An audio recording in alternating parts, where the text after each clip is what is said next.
दूसरी जानिब वज़ीर-ए-आज़म शहबाज शरीफ और आज़रबाईजान के सदर की मुलाकात का एलामिया जारी कर दिया गया है। मुलाकात में दो तरफा ताल्लुकात, सरमायाकारी और दिफाई ताउन पर तबादला ख्याल किया गया। सियासी, मुआशी, दिफाई और सकाफती ताल्लुकात को मजबूत करने पर इत्तेफाक किया गया है।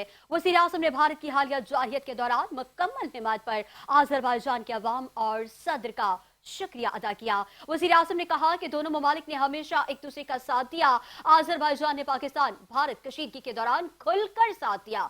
भारत के खिलाफ पाकिस्तान की कामयाबियों पर आज़रबाईजान में जश्न मनाया गया था।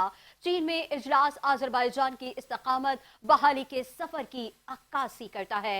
चीन दोनों ममालिक के लिए जज्बाती अहमियत रखता है। एलामिया के मुताबिक पाकिस्तान और आज़रबाईजान की क़यादत मुश्तरका मकासद के लिए दो तरफा और इलाकाई ताउन बढ़ाने के अज़्म का इरादा किया। पाकिस्तान और आज़रबाईजान के दरमियान जल्द वफूद का तबादला होगा।